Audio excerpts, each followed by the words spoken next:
Welcome to iDream media. So ఈ మధ్యకాలంలో చూస్తున్నాం ఏంటంటే భర్తకి భార్య కొన్నాళ్ళ తర్వాత అసలు నచ్చట్లేదు. సో ఆవిని వదిలించుకోవడానికి రకరకాల కారణాలు చెప్తూ ఉన్నారు. చాలా యంగ్గా ఉన్న వాళ్ళని తెచ్చి ఇంట్లో పెట్టుకుంటూ ఉన్నారు. అసలు ఎందుకు ఈ మార్పు ఎందుకు వస్తుంది? ఎవరిది తప్పు ఉంది దీంట్లో? వివరాలు తెలుసుకుందాం. ఈరోజు మనతో పాటు ఉన్నారు ప్రముఖ beauty cosmetologist and clinical nutritionist Lalitha Reddy గారు. మ్యామ్ నమస్తే. నమస్తే. ఏమనుకోవద్దు ఈ క్వశ్చన్ అడుగుతున్నాను. అదే లక్ష్మి, చాలా టఫ్ క్వశ్చన్ అడిగావు. కాంట్రవర్షియల్ టాపిక్ ఇది అసలు. మనకు పెళ్ళంటే ఏంటి? మన భారతదేశంలో పెళ్ళంటే లైఫ్ టైం కమిట్మెంట్. ఈయన నా భర్త, పర్మనెంట్గా ఈయనతో ఉండాలి, ఈమె నా భార్య, ఎలా ఉన్నా కానీ ఈమెతోనే ఉండాలి, అది కమిట్మెంట్. ఒకప్పుడు ఇలానే ఉండేవాళ్ళం లక్ష్మి. రాను రాను ఏమైపోయింది, పెళ్ళంటే సరదాగా అయిపోయింది. అదేంటో మీరు చెప్పినట్టు ఆ టాపిక్కి రావాలి అంటే మన మంత్రాలలో ప్రామిస్ చేపిస్తారు మగవాళ్ళతో. ఎలా ఉన్నా ఈమెకు నేను అండగా ఉంటాను, రక్షణనిస్తాను, చూసుకుంటాను, అన్నిట్లో చేస్తానని. అలానే భార్య కూడా నేను సేవ చేస్తాను, కుటుంబాన్ని వృద్ధి చేస్తాను, ఈయనను వదిలిపెట్టి పోను అని చేయిస్తారు. అసలు అర్థాలు ఎవరికి తెలియడం లేదు. పెళ్ళంటే తమాషాగా చేసేసుకుంటున్నారు, లేదా సరదా అయిపోయింది. సరే చేసుకున్నారు, అంతా బాగున్నారు. మగవాళ్ళకి 60 సంవత్సరాలు వస్తే కూడా ఏంటి అంటే పరాయి స్త్రీ మీద అట్రాక్షన్ అనేది ఉంటుంది కొంతమందికి, అందరికీ అని చెప్పను. మగవాళ్ళలో మంచిగా ఉండేవాళ్ళు లేరా? స్టార్స్ని కూడా చూస్తున్నాం మనం, చాలా స్టార్స్ని కూడా ఎంత చక్కగా ఉంటారు, భార్యను ఎంత ముద్దుగా చూసుకుంటారు. కొంతమంది అంటే దీనికి చాలా కారణాలు ఉండొచ్చు లక్ష్మి. ఇప్పుడు గయ్యాళి భార్యలు ఉన్నారు, విసుగు పుట్టి వేరే వాళ్ళతో పెట్టుకుంటారు, అది వేరే విషయం. ఇది ఫస్ట్ నుంచి కూడా ఉంది. కానీ భార్యను వదిలిపెట్టరు ఎవరు. ఆమెను ఉంచుకొని పక్కన ఏదో సీక్రెట్గా చేసుకునేవాళ్ళు అనమాట అఫైర్. తర్వాత అసలు ఎదుటి వాళ్ళు చాలా అట్రాక్టివ్గా కనిపించారు, అందంగా కనిపించారు, సో అట్రాక్ట్ అయిపోతారు. కానీ భార్యను వదిలిపెట్టేవాళ్ళు కాదు. ఇప్పుడు ఈ ట్రెండ్ వస్తుంది. 40-45 ఏళ్ళు వచ్చిన తర్వాత, లేదా 50 ఏళ్ళు వచ్చిన తర్వాత ఆ భార్యను నువ్వు నాకు నచ్చలేదు అంటే మా 25లో ఉన్నట్టు 50లో ఉంటుందా? పోనీ మగవాళ్ళు ఉంటారా? ఆయన సంపాదిస్తున్నాడు కాబట్టి, ఆయన దగ్గర ఎక్కువ ఆస్తుంది కాబట్టి, సమాజంలో ఒక విలువ ఉంది కాబట్టి ఈజీగా వదిలేయచ్చు అనుకుంటున్నాడు. కానీ మన అలా లేదు లక్ష్మి. అంత తొందరగా డైవర్స్ ఇవ్వరు. ఇలాంటి కారణాలు చెప్తే డైవర్స్ ఇవ్వరు. కానీ ఇంట్లో ఎంత గొడవలు అవుతాయి. ఇప్పుడు ఒక భార్య నేను నీకు డైవర్స్ ఇవ్వను అంటే దానికేమో డైవర్స్ కావాలి. చంపేసిన వాళ్ళు కూడా లేరా లక్ష్మి? మనం వినలేదా? కానీ ఇప్పటికి కూడా మన భారతదేశంలో ఆడవాళ్ళు డైవర్స్ ఇవ్వడానికి చాలామంది ఒప్పుకోరు. నాకు హస్బెండ్ కావాలి అంటారు. ఎందుకు ఒప్పుకుంటారు అసలు? అంతే. ఆయన చేసుకున్నంత ఈజీగా ఈ అమ్మాయి వేరే వాళ్ళని చేసుకుంటుందా? చేసుకోదు కదా. ప్లస్ మనది ఆ మెంటాలిటీ కాదు లక్ష్మి. ఏదో 10 పెళ్ళిళ్ళు చేసుకుందాం అనే మెంటాలిటీ కాదు. లైఫ్ టైం ఒకళ్ళతోనే ఉండామనుకునే మెంటాలిటీ లేదు. నిజంగా హారిబుల్గా ఉంది సిచ్యుయేషను. భర్త చాలా సాడిస్ట్, లేదా భార్య చాలా సాడిస్ట్, లేదా ఆవిడకి పిల్లలు పుట్టడం లేదు, అలాంటప్పుడు ఉంది ఒకటి ఏదో ఉంటుంది. దాన్ని బట్టి వాళ్ళు చేసుకోవచ్చు కూడా. హెల్దీగా విడిపోతారు. అప్పుడు హెల్దీగా ఏం విడిపోరు, దానికి కూడా ఒప్పుకోరు కదా చాలా మంది. ఎట్లా నాకట్టు విడిపోతారు. ఆ లా పాయింట్స్ ఏదో ఉంటాయి, వాళ్ళని అడుగుతారు, ఆ సెక్షన్లు ఏదో ఉంటాయి, దాన్ని బట్టి చేస్తారు. ఇప్పుడులాగా మరి యూట్యూబ్లో వీడియోలు పెట్టి గొడవలు పెట్టి ఆవిడ అట్లా ఇట్లా అని. సో అసలు భార్య, నీ భార్య అట్లా అంటే ఏదైనా ఈజీగా తీసుకుంటున్నారు. పిల్లలు పెద్దవాళ్ళు ఉండి కూడా పిల్లల ఒపీనియన్ కూడా అవసరం లేదు లక్ష్మి. మనకేంటి, పిల్లలంటే ప్రాణం. పిల్లలు పుట్టిన తర్వాత పిల్లల కోసం అడ్జస్ట్ అయి ఉన్నవాళ్ళు ఒక 40-50% ఉంటారు.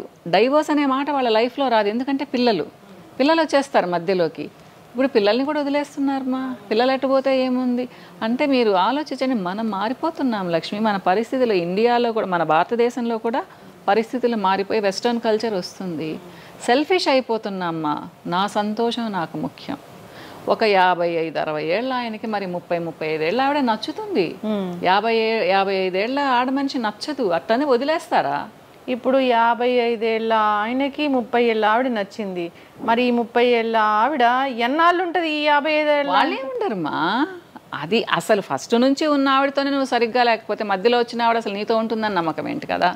అది ఆలోచించారు లక్ష్మి. అట్రాక్షన్ మనకు యాక్చువల్గా ఏమంటారు, స్థితప్రజ్ఞత అనేది ఇండియన్స్కి చాలా ఎక్కువ, భారతదేశంలో పుట్టిన వాళ్ళకి చాలా ఎక్కువ అనేవాళ్ళు. నిగ్రహం కూడా ఎక్కువ మనకి. అవి ఇప్పుడు గాల్లో వెళ్ళిపోయాయి. 15 ఏళ్ల పిల్లలు 12 ఏళ్ల పిల్లలు కూడా వేరేగా ఉంటున్నారు. ఒక 25 ఏళ్ల వాళ్ళకి కూడా అమ్మాయిలు అబ్బాయిలు నిగ్రహంతో ఉండలేకపోతున్నారు. అమ్మ వాళ్ళు పెళ్ళిళ్ళు చేసేంతవరకు ఉండలేకపోతున్నారు. ఇల్లీగల్ రిలేషన్స్, ఒకళ్ళతో కాదు ఇద్దరితో కాదు.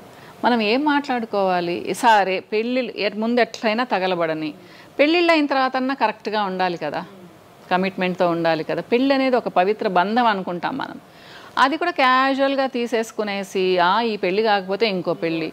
కొంతమంది పెళ్ళి చేసుకునే ముందు అడ్జస్ట్ అవ్వలేకపోతే ఏముంది మేడం ఈ రోజుల్లో అని చెప్తుంటే అసలు నేను వెర్రి మొహం వేసుకొని చూసేదాన్ని 4-5 సంవత్సరాల క్రితం. ఇప్పుడు నాకు కూడా అలవాటు అయిపోయింది.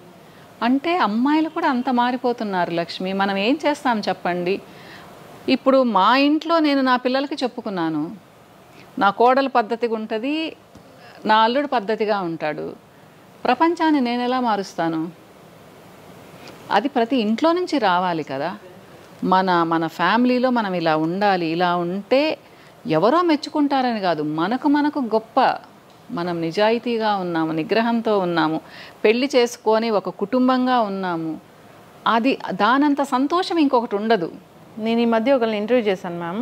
సో భర్త భార్యకి విడాకులు ఇస్తుంది ఎందుకు అని అడిగితే వాళ్ళు చెప్పారు ఏంటంటే ఆ భర్తని పెంచిన తల్లి సరిగా పెంచలేదు విలువలతోనే, అందుకు విడాకులు ఇస్తున్నారు అని. విలువలు అంటే ఒక్కొక్కళ్ళకి ఒక్కలాగా ఉంటాయమ్మా. అది మరి మీరు అనేది ఏంటో నాకు అర్థం కాలేదు. అంటే ఆవిడ చాలా విలువలతో ఉండుండొచ్చు, ఆయన ఏమన్నా మరి ఇల్లీగల్ రిలేషన్స్ పెట్టుకొని అటు ఇటు ఉంటే మరి అది ఏ భార్యకి నచ్చదు కదా లక్ష్మి. ప్లస్ ఎప్పుడు తిడుతుండడం, కొడుతుండడం, కొంచెం అసభ్యంగా మాట్లాడడం ఏ భార్య తట్టుకుంటుంది? ఈ రోజులో అవసరం కూడా లేదు కదా.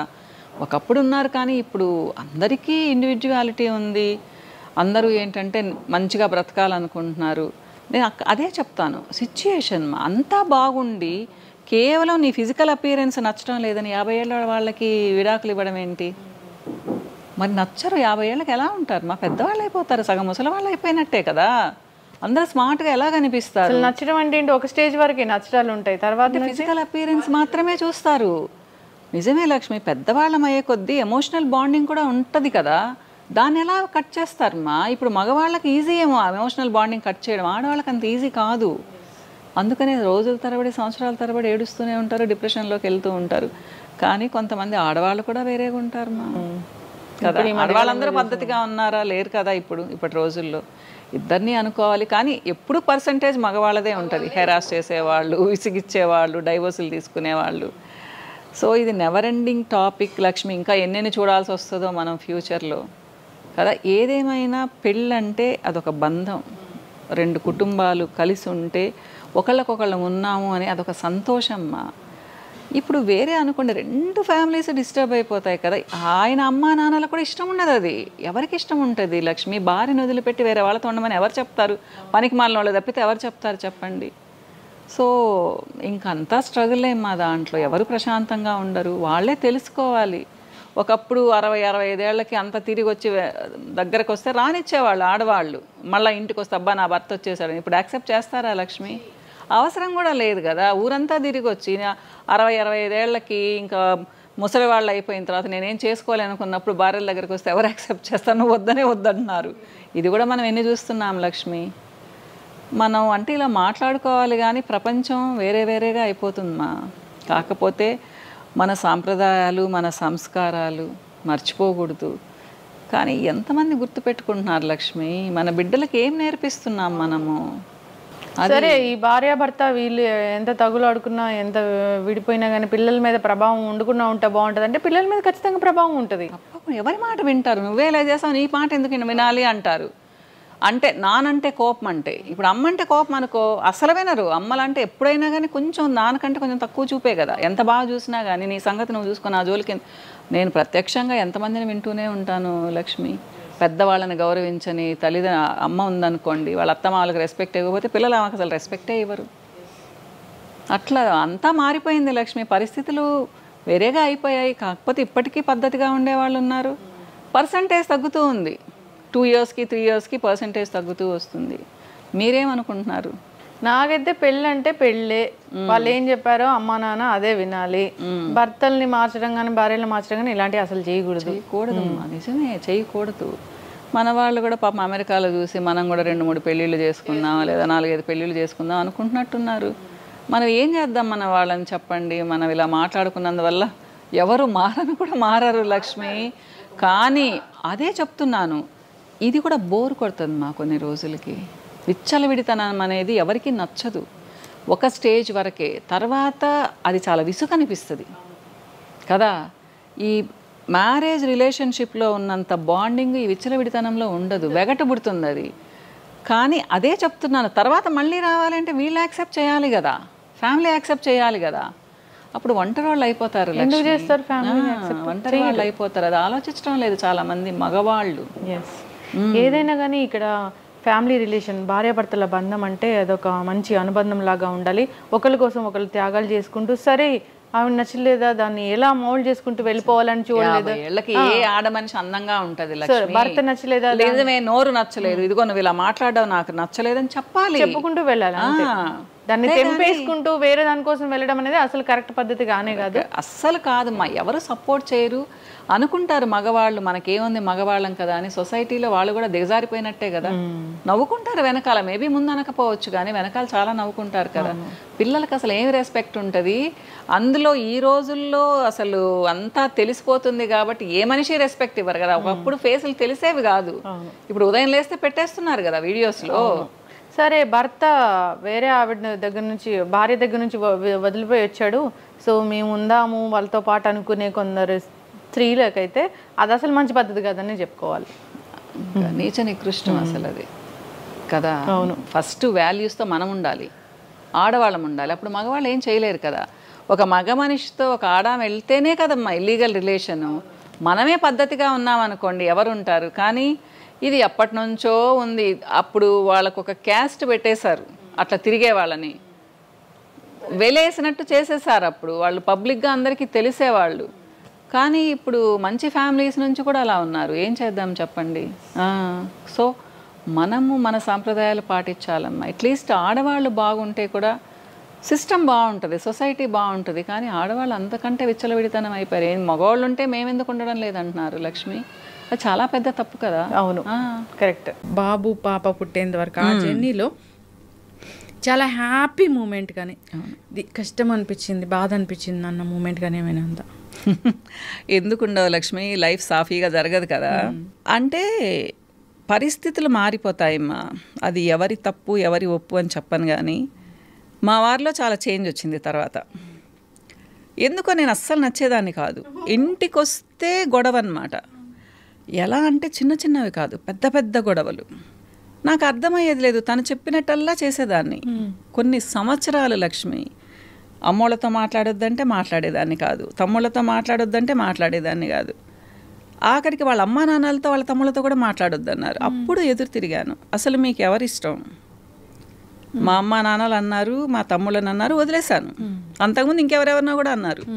ఇప్పుడు మీ అమ్మా నాన్న మీ తమ్ముళ్ళ మీదకి వచ్చారు అంటే మనకెవరు అవసరం లేదా ఇంకా అనేసి. అది అంటే అట్లా ఆర్గ్యుమెంట్స్ అనమాట. నేనేంటంటే అందరితో బాగుందాం అంటాను. తనదేంటో నేననే దాన్ని మనం ఏమైనా అడవిలో ఉన్నామా, మీరు నేను పిల్లలే ఉండడానికి అని చెప్పేసి అనమాట. తర్వాత నేనే నచ్చేదాన్ని కాదు. సో అది అర్థం చేసుకునేటప్పటికి చాలా సంవత్సరాలు అయిపోయింది, డ్యామేజ్ అయిపోయింది. సో నాకు ఎటువంటి సపోర్ట్ కూడా ఉండేది లేదనమాట, ఎమోషనల్లీ ఫైనాన్షియల్లీ. మా వారు ఉన్నారు అంటే ఉన్నారు. ఇక్కడ ఫస్ట్ టైం చెప్తున్నాను లక్ష్మి, ఎలా ఉండేదాన్నంటే పతి భక్తి అని అనుకోకూడదు. శ్రావణ మాసం వస్తే వరలక్ష్మి వ్రతంకి పూజ చేసి మా వారి కాళ్ళకు మొక్కేదాన్ని. అందరు నవ్వేవాళ్ళు ఏంటి పద్ధతి అనేసి. నాకు ఇష్టం భర్త అంటే దైవం అన్నట్టు అనేసి. అట్లాంటిది 15 సంవత్సరాల తర్వాత తన మొహం చూడాలంటే కూడా నాకు విసుగొచ్చింది. ఎందుకంటే ఏది చేసినా తప్పే, ప్రతిదీ తప్పే. అసలు ఇంక ఈ బిజినెస్లోకి వచ్చిన తర్వాత తనకు అసలు నన్ను చూస్తే హేట్రెడ్నెస్. ఎవరేం చేస్తారు? నేను సిన్సియర్గా చేశాను, సక్సెస్ వచ్చింది. నేను పిల్లలు కొన్ని సంవత్సరాలు సఫర్ అయ్యాము. సో అంటే మా వారి తప్పు అని కూడా చెప్పను, మరి ఎందుకు మారారో అట్లా తెలియదు నాకు. రాను రాను రాను ఏంటంటే తన ఇంట్లో ఉంటే అసలు మాకు ప్రశాంతంగా ఉండలేకపోయేవాళ్ళం. అంటే ప్రతిదీ తప్పే.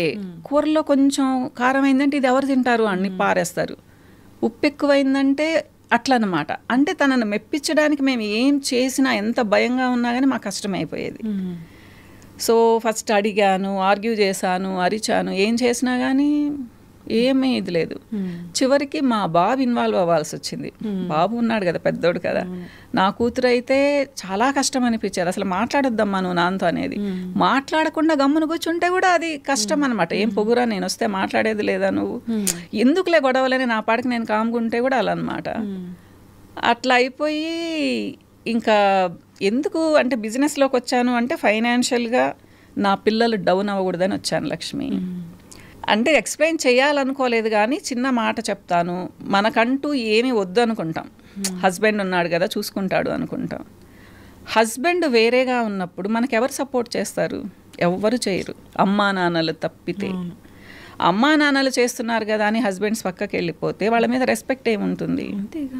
డబ్బులు కావాలి కానీ అంటే అత్తమామలు వద్దు, బావమర్దులు వద్దు, ఎవరు వద్దు. అంటే నా విషయంలోనే కాదు, నేను ఇప్పుడు ఎంత మందిని వింటానంటే ఇలాంటి వాళ్ళని. కరెక్ట్, చాలా మంది ఉంటారు మా. అప్పుడు నేను ఒక్కదాన్ని అని అనుకునేదాన్ని, ఎందుకున్నాడు ఆనంద్ ఇట్లా అనేసాను. మా వారి పేరు శివానందరెడ్డి. అయితే ఇంకా అలా అయిపోయింది. కొన్నిసార్లు బాగుంటాడు, కొన్నిసార్లు బాగుండరు. అది నా ఫేట్ అనుకుంటాను. తనను కూడా నేను బ్లేమ్ చేయను. ఇంకా నేను ఇలా కాదు, నేను ఏదైనా చేద్దాం అనుకున్నాను. ఇద్దరు తమ్ముళ్ళు నాకు ఫుల్ సపోర్టు, ఇద్దరు మరదళ్ళు కూడా సపోర్టు. అంటే చెప్పాడు, నువ్వు గమ్మునుండకు, నీకు తెలివి ఉంది, బుర్ర ఉంది నీకు, ఎందుకు గమ్మున కూర్చొని కూర్చుంటావు, ఏదో ఒకటి నీ కాళ్ళ మీద నువ్వు నిలబడక్క, మేమున్నావు నీ వెనకాల, నా వైఫ్ని తోడిచ్చి పంపిస్తాను, అమెరికా వెళ్ళి కూడా నువ్వేమన్నా చేసిస్తానంటే హరిత వస్తుంది నీతో. నేను ఇంకప్పుడు బ్యూటీ కోర్స్ నేర్చుకున్నాను. దేవుడి దయ వలన పెట్టిన 2nd మంత్లోనే మంచిగా జరిగేది మా. కాకపోతే దీంట్లో కూడా చాలా ఆటుపోట్లు ఉంటాయి కదా, ఎన్నో ఉన్నాయి కదా. ఎన్నో ఉన్నాయి. అమ్మ చనిపోయింది, అమ్మ చనిపోయిన తర్వాత నేను డల్ అయ్యాను. తర్వాత నాన్నకు బాగా లేకుండా వచ్చేసింది, మా బాబుకి యాక్సిడెంట్ అయింది, ఇలా అప్ అండ్ డౌన్స్. సో చివరికి పెట్టిన 14 సంవత్సరాల తర్వాత ఒక స్టేజ్కి వచ్చాను. ఈ లోపల చాలా అప్ అండ్ డౌన్స్. బాగున్నామని అనుకునే లోపల ఏదో ఒక షాక్ అనమాట. ఇలా ఇప్పుడు ఈ జనరేషన్ అయితే మాత్రం మేడం జనరల్గా ఏదో ఒకటి కొంచెం చిన్న బాధ కలగగానే అసలు వెంటనే రియాక్ట్ అవ్వడం, వెంటనే చేయడం అన్నీ చేస్తుంటారు. అంటే నేను ఈ జర్నీ చూస్తే నిజంగా ఎంత ఓపిక, ఎంత సహనం అనిపిస్తుంది. ఓపికలు వస్తాయమ్మా లక్ష్మి. నేను ఈ జనరేషను చాలా నాకు ముచ్చటేస్తుంది లక్ష్మి. కొంతమందిని చూస్తే చిన్న వయసులోనే వాళ్ళకి ఏం కావాలో వాళ్ళకి తెలుసు, ఒక గోల్ ఉంటుంది, దాని వైపుగా వెళ్తారు. అమ్మాయిలు అంటే ఏదో ఊరికే గమ్మన కూర్చొని వంట చేసుకుందామనే మెంటాలిటీ లేదు. అది తప్ప, నేను వంట చేసుకోవాలనే చెప్తాను. మీరు నా వీడియోస్ చూస్తుంటే మనుషులు చక్కగా పనులు చేసుకోవాలని చెప్తాను. కానీ మేము ఎలా ఉండేవాళ్ళం అంటే అవసరంలా, డబ్బులు అవసరంలా, హస్బెండ్ బాగుండి పిల్లలు బాగుంటే ఇంకేం కావాలి మనకు అనుకునేదాన్ని. అది చాలా తప్పుమ్మా. ఒక స్టేజ్లో ఎవరికైనా కానీ హస్బెండ్ సపోర్ట్ లేకపోతే వాళ్ళకి ఏం చేయాలా? అంతా నువ్వే చూసుకో, మాకు అసలు అవసరం లేదని వదిలేసి వెళ్ళిపోతూ ఉంటే హస్బెండ్స్ ఏం చేయాలి తర్వాత? అందుకనే ఆర్థికంగా ఆడవాళ్ళు బాగుండాలి, వాళ్ళ చేతుల్లో ఒక జాబ్ అన్నా ఉండాలి, లేదా ప్రాపర్టీ అన్నా ఉండాలి. డిపెండెన్సీ ఈ రోజుల్లో ఉండకూడదుమ్మా. Correct ma'am. సపోర్ట్ అనేది కొంచెం చేస్తారు కానీ ఒక ఫ్యామిలీని ఫుల్గా సపోర్ట్ చేయడం అనేది ఎక్కడా జరగదు. నిజంగా మనకంటూ ఒక వ్యక్తిత్వం ఉంటే అమ్మా నాన్న దగ్గర నుంచి డబ్బులు తీసుకోవడానికి కూడా ఒప్పదు కదా. ఎందుకు ఇవ్వాలి అమ్మా నాన్నలు? పెళ్ళప్పుడు డౌరీలు ఇస్తారు, ఆస్తులు ఇస్తారు, ఎంతో సపోర్ట్ ఇచ్చిన తర్వాత కూడా కేవలం వాళ్ళ దగ్గర నుంచే డబ్బులు తీసుకోవాలి అనే ఉద్దేశంతో అవతల వాళ్ళు సపోర్ట్ చేయకపోతే ఎంతని సపోర్ట్ చేస్తారు? సో అది తప్పు. రేపు మళ్ళీ మాటలు వినాల్సి వస్తుంది. నేనైతే చెప్తాను, ఆడవాళ్ళు జాబ్ చేయాలి లేదా చిన్న బిజినెస్ చేసుకోవాలి, అట్లని పొగురు ఉండకూడదు. కానీ మనం ఎలా ఉన్నా మగవాళ్ళకి పొగురున్నట్టు అనిపిస్తుంది. వాళ్ళు ఎప్పుడైతే డౌన్ అయిపోతారో, డౌన్ అవ్వకుండా ఉండాలి అంటే వాళ్ళకు మంచి వ్యక్తిత్వం ఉండాలి లక్ష్మి, మంచి అలవాట్లు ఉండాలి. ఒక తాగుబోతుకు, ఒక తిరుగుబోతుకి, ఎప్పుడు కార్డ్స్ ఆడే వాళ్ళకి సక్సెస్ రమ్మంటే ఎక్కడి నుంచి వస్తుంది? రాదు. నేను అందుకే చెప్తాను, అలాంటి మగవాళ్ళు ఉన్నప్పుడు నమ్మొద్దు అని చెప్తాను. నమ్మొద్దుమ్మా, మీది మీరు చూసుకోండి, మీ ఆస్తి మీరు జాగ్రత్త చేసుకోండి. మొత్తం వెళ్ళిపోతుంది లక్ష్మి, ఏముండదు మన దగ్గర. బంగారు వెళ్ళిపోతుంది, ఆస్తులు వెళ్ళిపోతాయి, చివరికి పిల్లలు పెద్దోళ్ళు అయ్యేటప్పటికి ఏమీ లేకుండా ఉంటుంది. పాపో బాబో జాబ్ చేస్తే వాళ్ళ మీద మనం డిపెండ్ అవ్వాల్సిన పరిస్థితి. ఎంతమందిని చూస్తాను లక్ష్మి నేను ఇట్లా. తర్వాత వీళ్ళ చేతిలో రూపాయి ఉండదు కదా, వాళ్ళు ఎలా చెప్తే అలా వినాలి. కొడుకును మనవాడే, వచ్చిన కోడలు మంచిగుంటే పర్వాలేదు, అమ్మాయి వేరే ఉద్దేశంతో వచ్చి అత్తగారిని చాలా చీప్గా చూస్తుంది. సేమ్ అదే పరిస్థితి అల్లుడు కూతురు ఇంట్లో కూడా. ఇప్పుడు అల్లుడు అటు ఇటుగానే ఉంటే కూతురు ఇంట్లో ఉంది, ఆమెకి ఏం వాల్యూ ఉంటుంది చేతిలో రూపాయి ఉండకుండా ఉంటే. కానీ లైఫ్ పార్ట్నర్ కరెక్ట్గా రాకపోతే మనం పిల్లల దగ్గర ఉంటే ఏంటి మన పరిస్థితి? అదే మన దగ్గర ఒక ఇల్లు ఉంది, డబ్బులున్నాయి, ఒక రూమ్ ఇల్లు లక్ష్మి, ఒక రూమ్ ఉంటే చాలు కదా. మన ఇంట్లో మనం ఉంటాము, మన ఫుడ్ మనం తింటాము, ఏదో మర్యాదగా వాళ్ళ ఇంటికి వెళ్తాము, కొన్ని రోజులు ఉండేసి వస్తాం, అది చాలా గౌరవం.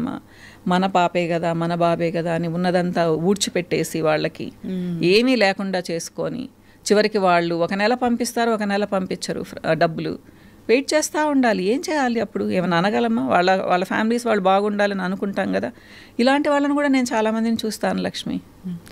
ఎన్నో ఎక్స్పీరియన్స్లు. దీంట్లోకి వచ్చిన తర్వాత యావరేజ్ మీద నెలకు ఒక 200-250 మందితో మాట్లాడతాను క్లయింట్స్తో. ఎక్కువ మాట్లాడలేను ఇప్పుడు. సో రకరకాల ఎక్స్పీరియన్స్లు. సైకాలజీ చేశాను కాబట్టి కౌన్సిలింగ్ అని చెప్పను కానీ లక్ష్మి, చిన్న సలహాలు ఇస్తాను. మనుషుల్ని గమనిస్తే పాపం ఎన్నో బాధలు, అసలు డబ్బులుండి కూడా తృప్తి లేని వాళ్ళు చాలా మంది ఉంటారు. హస్బెండ్ గట్టిగా అరిస్తేనే ఏడ్చేవాళ్ళు ఉంటారు, వాళ్ళకి అది ప్రాబ్లం. ఏంటి అన్నీ బాగుండి హస్బెండ్ ఒక మాట కోపంగా అంటే వాళ్ళు అలిగి దాన్ని పెట్టుకొని మనసులో పెట్టుకొని 10 రోజులు ఉంటారు. దిగులు పడిపోయి కళ్ళ కిందంతా డార్క్ సర్కిల్స్ వచ్చేసి ఇలా అన్నమాట. అలాంటి వాళ్ళకి నేను మరి పరిష్కారం చాలా ఈజీగా చెప్తాను. పెద్ద డిప్రెషన్లో ఉన్న వాళ్ళకి చెప్పలేకపోయినా కానీ నేను అదే అంటాను, మనిషికి ఎక్స్పోజర్ ఉన్నప్పుడు మన ప్రాబ్లం చాలా చిన్నది అనిపిస్తుంది. లేదు అంటే మన ఇంట్లో హస్బెండ్ ఒక చిన్న మాటన్నా, అత్తగారు ఒక చిన్న మాటన్నా అది ఓర్చుకోలేము మనం. అది సహజం. అదే కూతురు కొడుకు అంటే దులిపేసుకొని వెళ్ళిపోతాము. కానీ వాళ్ళంటే మనం అసలు ఒప్పుకోలేమన్నమాట. ఇలాంటి వాళ్ళు చాలామంది వస్తారు లక్ష్మి. ఎందుకు అడుగుతానంటే, నాకు పిగ్మెంటేషన్కి చాలా మంది వస్తారు ట్రీట్మెంట్కి. వాళ్ళ పిగ్మెంటేషన్ చూడంగానే నాకు నార్మల్గా వచ్చిన పిగ్మెంటేషన్ అనిపించదు. ప్లస్ వాళ్ళ ఫేస్ చూస్తే తెలిసిపోతుంది కదా వీళ్ళు ఎలా మూడ్లో ఉన్నారని. ఏమ్మా ఎక్కువ ఆలోచిస్తారా అంటే ఫస్ట్ వాళ్ళు చెప్పరు, తన హస్బెండ్ చెప్తారు, అవునండి అసలు నిద్ర కూడా పోదు అనేసి. అంటే ఈ పిగ్మెంటేషన్కి స్ట్రెస్కి మరి తప్పకుండా కదా. ఎవరికైతే ఎక్కువ స్ట్రెస్ అండ్ టెన్షన్ ఉంటుందో, నైట్ నిద్రపోరో, డిప్రెషన్లో ఉన్నారో వాళ్ళకి పిగ్మెంటేషన్ వదలదు, చాలా ఎక్కువగా అయిపోతుంది లక్ష్మి.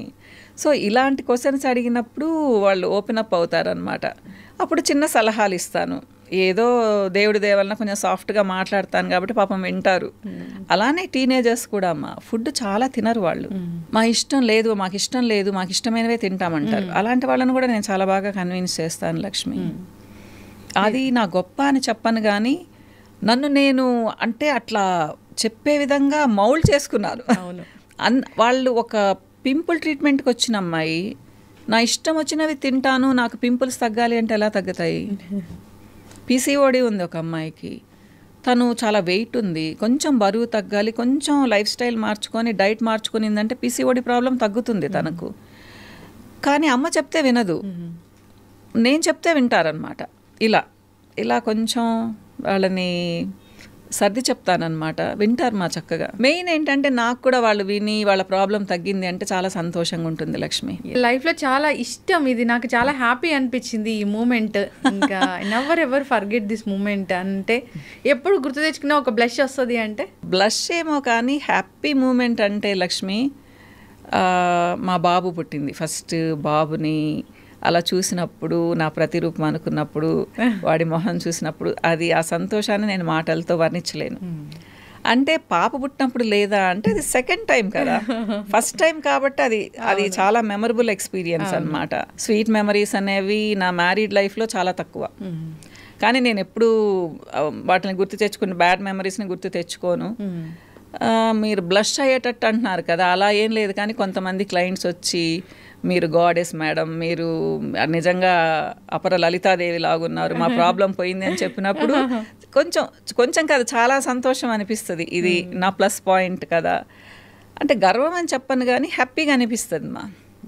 సో అదే చెప్తుంటాను నా పిల్లలకు కూడా, నాన్న మనం ఇంతవరకు ఇలా నెట్టుకొచ్చాము, ఫ్యూచర్లో నేనున్నా లేకపోయినా బ్యాడ్ నేమ్ మాత్రం తీసుకురావద్దు, ఇలానే జరపండి. మనల్ని చాలా నమ్ముతున్నారు, అంటే అందరినీ అని చెప్పనమ్మా, చాలా నా దగ్గరకు వచ్చేవాళ్ళు నమ్మే కదా వస్తున్నారు. సో వీళ్ళ ట్రస్ట్ మనం పోగొట్టుకోకూడదు, తెచ్చుకోవాలి కానీ పోగొట్టుకోవద్దు. మీరు కూడా నా అంత సిన్సియర్గానే చేయాలి అని చెప్తాను అనమాట. అయితే బ్యూటీ ట్రీట్మెంట్స్ అనగానే, కాస్మెటిక్ సంబంధించినవి లేదా వెయిట్ లాస్ సంబంధించిన ట్రీట్మెంట్స్ అనగానే సో చాలా కాస్ట్ ఉంటాయి, ఎక్కువ సిట్టింగ్స్కి వెళ్ళాల్సి ఉంటుంది అని ఉంటుంది. మళ్ళీ అవి ఏమి తగ్గినట్లే తగ్గి మళ్ళీ వస్తూ ఉంటాయి అనేది ఒకటి ఉంటుంది. సో బయట వాటికి మీ దగ్గర ఉన్న వాటికి అట్లా కంపేర్ చేయను. కానీ లక్ష్మి, నేను ఒక మాట చెప్తాను మా, ఇక్కడ మా ఎవరి ఓన్ స్టైల్లో వాళ్ళవి ట్రీట్మెంట్స్ ఉంటాయి. ఎప్పుడు కూడా పక్కన వాళ్ళు ఇలా చేస్తున్నారు మేము ఇలా చేస్తున్నామని కంపేర్ చేసి చెప్పను నేను. ఎవరైనా మాట్లాడుతుంటే కూడా కట్ చేస్తాను, ఎందుకంటే ఎవరి ఓన్ స్టైల్ వాళ్ళది. లక్ష్మి, ఇప్పుడు హైదరాబాద్లో కొన్ని వేల క్లినిక్స్ ఉన్నాయి, లేదా 1,00,000 క్లినిక్స్ ఉన్నాయి అనుకుందాము. అందరు ఒకేలా చేస్తారా? వేరే వేరే దగ్గర ట్రీట్మెంట్స్ నేర్చుకొని వస్తారు. యుఎస్లో, యూకేలో, ఆస్ట్రేలియాలో ఎక్కడెక్కడో నేర్చుకొని వస్తారు. ఇప్పుడు ఒక మనిషి నేను ఒక నెల రోజుల్లో 15 కేజీలు మిమ్మల్ని తగ్గిస్తాను అంటే నమ్మడానికి అంత తెలివి తక్కువగా ఎందుకు ఉండాలి మనం? మీరు చెప్పండి, మీరైతే వెళ్తారా? అవేర్నెస్ ఉండొద్దమ్మా. పోనీ 15 కేజీలు మీరు తగ్గారు, హెల్దీగా ఎలా తగ్గుతారు? అవును, అంత ఆశ ఎందుకు లక్ష్మి మనుషులకి? చెప్పండి. ఇప్పుడు మీరు 1,00,000 రూపాయలు కట్టారా, 10,000 కట్టారా, 1,000 రూపాయలు కట్టారా అనేది తర్వాత విషయము. ఇప్పుడు నేనే చెప్తాను, మిమ్మల్ని నెల రోజుల్లో నేను 15 కేజీలు తగ్గిస్తానమ్మా, నేను 15,000 తీసుకుంటానని చెప్పాను. వచ్చేస్తారు లక్షల మంది. అవును, నిజంగా జరుగుతుందా? జరగదమ్మా. ఎలా తగ్గుతారు? మీరు రోజుకి 600-700 క్యాలరీస్ ఫుడ్ తింటే కూడా ఒక 10 డేస్ తర్వాత మీరేం పెద్ద వెయిట్ తగ్గరు. మ్యాక్సిమం 7-8 కేజీస్ తగ్గుతారు, లేదా 10 కేజీస్ తగ్గుతారు. అది కూడా లక్ష్మి మీరు ఎలా అయిపోతారు? 7 లాగా అయిపోతారు. బుగ్గలన్నీ పీక్కుపోయి స్కిన్ అంతా లూజ్ అయిపోయేసి నీరసంగా మంచానికి అతుక్కొని ఉంటారు. ఇలా అవసరమా? తగ్గాల్సిన అవసరము. సో ఎప్పుడైనా సరే కొంచెం ఆలోచించాలిమ్మా. ఎలా అంటే నెలకు 1.5-2 కేజీలు తగ్గడం మంచిది, హెల్తీగా తగ్గడం. సంవత్సరం రోజులు మీరు గోల్ పెట్టుకోండి, 24-25 కేజీలు తగ్గొచ్చు. అది మంచిదా? నెలలో 15 రోజులు 15 కేజీలు తగ్గి 2 మంత్స్ తర్వాత ఇంకో 20 కేజీలు పెరగడం మంచిదా? నేను ఇది చెప్తానమ్మా. ఇప్పుడు వాళ్ళు చెప్పారు, వాళ్ళ బిజినెస్ కోసం వాళ్ళు చెప్పారు. మనం ఎలా వెళ్ళాలి? మనం ఎందుకు వెళ్ళాలి? నిజంగా తగ్గే వాళ్ళు ఉంటే అలా తగ్గించే పని అయితే ప్రపంచంలో ఇంతమంది లావుగా ఉన్న వాళ్ళు ఉంటారా? అంతెందుకు లక్ష్మి, ఇంకొక విషయం చెప్తాను. ఇక్కడ మీకు టిప్స్ వస్తున్నాయి ఈ యూట్యూబ్స్లో, ఛానల్స్లో. ప్రతి ఒక్కళ్ళు టిప్ చెప్పేవాళ్ళు. అవును, వాళ్ళు ప్రొఫెషనల్సా కాదా అనేది ఎవరికి తెలియదు. స్మార్ట్గా రెడీ అయి ఉంటే ఒక 20 ఏళ్ళ అమ్మాయి టిప్ చెప్తే కూడా దాన్ని ఫాలో అవుతూ ఉన్నారు. సెల్ ఫోన్ ఉన్న ప్రతి ఒక్కళ్ళు డైటీషియన్లు, న్యూట్రిషనిస్టులు అయిపోయారు. మేము 2 సంవత్సరాలు చదివామ్మా దాని గురించి, న్యూట్రిషన్ గురించి. క్లినిక్గా థెరప్యూటిక్ న్యూట్రిషన్ అని చేసాం మేము అప్పుడు. ఇప్పుడేంటి, ఊరికి ఒక బుక్ చదివితే కూడా టిప్స్ తెలుస్తూ ఉన్నాయి. సో ఎవరు చెప్పినా నమ్మేస్తారా? మీకు ఒక క్వాలిఫికేషన్ అవసరం లేదా? ఎక్స్పీరియన్స్ అవసరం లేదా? మరి ఇది ఎవరి తప్పు అంటారు లక్ష్మి? మన తప్పే కదా. నేను అదే చెప్తాను. కొంతమంది నా దగ్గరికి వచ్చి కూడా కంప్లైంట్ చేస్తుంటారు, పలానా దగ్గరికి వెళ్ళాం మేడం ఇలా చెప్పనే లేదు, వాళ్ళ దగ్గర మీరు 15 నిమిషాలు టైం తీసుకుంటారు, అసలు వాళ్ళు 2-3 నిమిషాల్లో పంపించేస్తారు అంటే ఎవరి ఓన్ స్టైల్ అది, వాళ్ళని తప్పని మనం అనుకోలేము. అవును, మీరు డబ్బులు కట్టే ముందు మీరు కనుక్కోవాలి. ఇకపోతే మీరు అడిగారు, మేము అసలు ఎవరిని ఇదిగో ఇలా ఫుల్ సిట్టింగ్స్ తీసుకొని చేరండి అని చెప్పమ్మా. ఒకసారి చూడండి, తర్వాతే మీరు కమిట్ అవ్వండి అని చెప్తాము. అది కూడా అది నేను స్కిన్ ట్రీట్మెంట్స్కి, ఒబేసిటీకి అసలు గిషన్స్ తీసేసాను, ఎన్నో సంవత్సరాలు అయిపోయింది. ఎందుకు తీసేసానంటే దానివల్ల పెద్ద ఉపయోగాలు లేవని తీసేసాను. నేను ఏది చదివినా ఏది చేసినా డీప్గా వెళ్ళిపోతాను. నాకు తెలిసింది ఏంటంటే కంటి తుడుపు చర్యలు అవన్నీ. సో మెషిన్లో తీసేసి ఓన్లీ డైట్ చెప్తానమ్మా. నా ఒక 2-3 ప్రోడక్ట్స్ ఉన్నాయి, ఎందుకంటే నీరసం రాకుండా ఒక ప్రోటీన్ ఇస్తాను.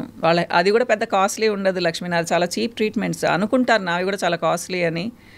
సో నెలకి ఒక 3,000 అంతే. మీకు ఇక్కడ ఫ్రాంక్గా చెప్తున్నాను, నేను 3,000-3,500 అవుతుంది నాకు. మంచి డైట్ సజెస్ట్ చేస్తానమ్మా. వాళ్ళకి నీరసం ఉండదు, ఒక జుట్టు కూడా రాలదు, స్కిన్లో గ్లో పోదు, హెల్దీగా తగ్గుతారు. కానీ 1.5-2 కేజీలు మాత్రమే తగ్గుతారు, నేను చెప్పినట్టు విన్నారు అంటే. అదే హెల్దీ వెయిట్ లాస్. నేను ఎప్పుడు చెప్తాను, నేను కొంతమంది అంటారు మేడం ఎంత కావాలన్నా ఇస్తాము, మాకు ఒక 2 నెలల్లో రిజల్ట్ రావాలంటే అసలు మీరు రానే వద్దమ్మా నా దగ్గరికి అని చెప్తాను. అంత ఫ్రాంక్గా చెప్తాను మా నేను. ఏదైనా అంతే. ఇక మీరు అన్నారు నిలుస్తుందా పర్మనెంట్గా అంటే, మనమేం దేవతలం కాదు మా. ఒకసారి బాగా అయిపోయిన తర్వాత అలానే మెయింటైన్ చేయడానికి ప్రతి ఒక్కటి ఎక్కడం తగ్గడం ఉంటుంది కదా. మెయింటెనెన్స్ అవసరం. అది దేని నుంచి వస్తుంది? ఫుడ్ నుంచి వస్తుంది. మీకు ఒక పిగ్మెంటేషన్ ఉంది, పింపుల్స్ రాకుండా ఉండాలి, హెయిర్ లాస్ లేకుండా, హెయిర్ లాస్కి ఇక్కడ కొంచెం పక్కన పెడదాము, బరువు పెరగకుండా ఉండాలి. సో గ్లో ఉండాలి అంటే 4 నెలలు మీరు ప్రోడక్ట్స్ వాడి ట్రీట్మెంట్ తీసుకొని తర్వాత వదిలేసి ఎండలో తిరిగి సరిగ్గా నిద్రపోకుండా మంచి డైట్ తీసుకోకుండా అంటే మళ్ళీ 4-5 నెలలకు మళ్ళీ మీరు మామూలు అయిపోతారు.